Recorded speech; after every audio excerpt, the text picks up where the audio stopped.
Hello, how's everyone doing tonight? So we are in the midst of spring sports and all the fun things. So this is a perfect night for me to whip up a quick and simple one-pot meal. We're using the multi-cooker, which is Pampered Chef's version of a pressure cooker.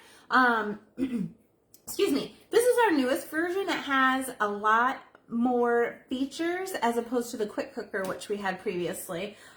With all of our electronics, there are presets for you, so no need to do any guesswork. So if you're doing chicken, like we're going to do tonight, if you're going to use this to hard boil eggs, you can go to the egg function.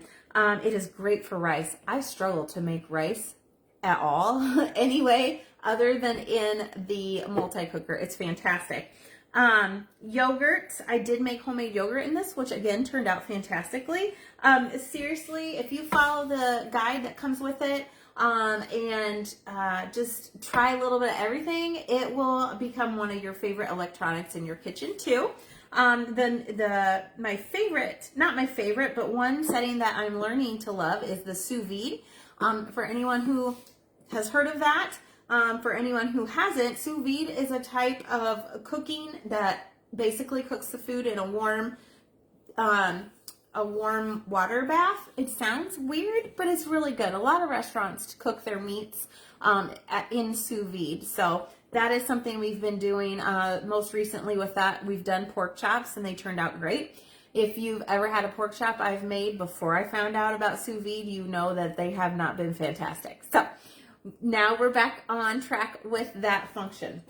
So tonight we are doing chicken burrito bowls. It's one of my family's favorites, and it's so easy just to put everything in, set it, and carry on with our night. So we're going to start with 3 to 4 chicken breasts. I did slice these up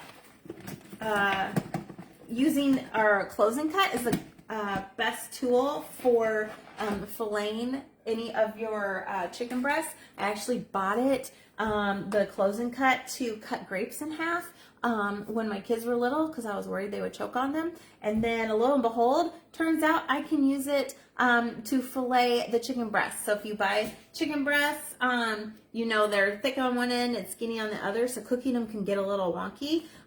So when you fillet them using the closing cut, you have more even cooking. So I went ahead, I cut those up, I set them in here. Now I'm placing the trivet on top because we're going to set the rice on top of that.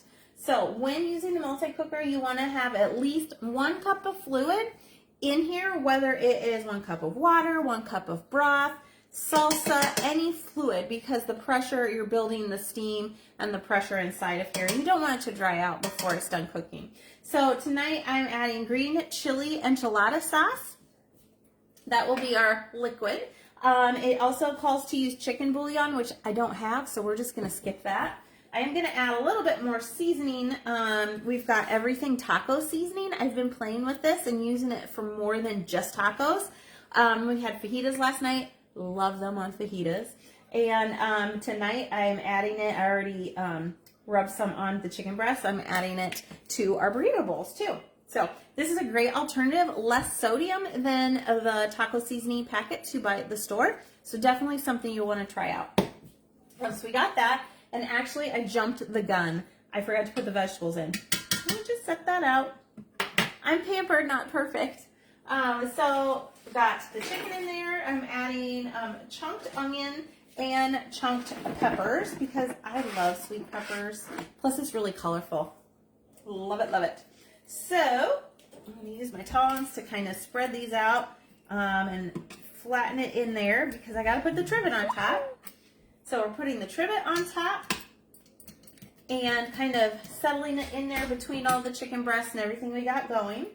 And then I'm using our ceramic. There's a ceramic pot that you can use with your multi-cooker. Comes with a little silicone lid with vent hole in there. I've got 1.5 cups of brown rice in here and about 2 cups of broth to, because we're fancy like that. You can do 2 cups of any liquid. Water is just fine, but I have some broth because we're feeling fancy tonight. So that sits right in there on top of the trivet, and then everything will be cooked all at once. So we're gonna go ahead and lock the lid in place. One of the great features about the multi-cooker is that unlike some of your other pressure cookers on the market, our steam release valve is away from the steam release button. So that was an issue I've seen with several other pressure cookers, and if you have one that you have to release the steam by poking at it with a wooden spoon, you know what I'm talking about. The steam release button is right down here at the bottom. This is positioned at the back, so no worry about accidentally getting steamed when you're releasing the steam from in there. So I'm going to go ahead and turn the knob down to poultry, and it automatically comes up for a time of 15 minutes, so I'm going to go with that. If you needed to adjust the time at all, when you push the button, you can adjust the time there. No, I don't want to adjust the time. Every time you push the button, it gives you another option that you can set. So this asks me if I want to delay starting it. So if I wanted this to start a couple hours before we got home from school and work today, I could do that, but we're ready for this to get started right away. And if I want it to keep warm after it is done finishing cooking, I have chosen that to do so. We're headed outside to do a little work in the yard while this is cooking and before the sun goes down. So I do want this to stay warm until we come back in. So it's at the keep warm for 2 hours, and the little check mark is there. And now I'm just gonna hold the button and it's ready to go. So I'm gonna set this, it's right here on the counter. There's nice handles underneath, so if I need to move this or adjust it in any way, I can do that. It says run on here. There's a little dial that says preheat. Once this is preheated, or once it comes to pressure, then it will say, the timer will start. So 15 minutes. It doesn't start the countdown until this is come completely to pressure. Depending how much food or liquids you have in here, and depending on if your food is frozen or already pre-thawed out, will depend on how long it takes to come to pressure. It is okay to put frozen food directly in here. This is the main reason I got this, because I'm one of those people that forgets to take the meat out in the morning to be thawed for supper at night. So this has been definitely a saver for many of our meals. So this is a multi-cooker. I'd love to answer any questions you have about it. And if you have a pressure cooker, I'd love to hear what your favorite meal is to cook in that, because I'm all about trying new things and kind of sharing the love, I would say. So hope you're all having a great night, and we'll talk soon.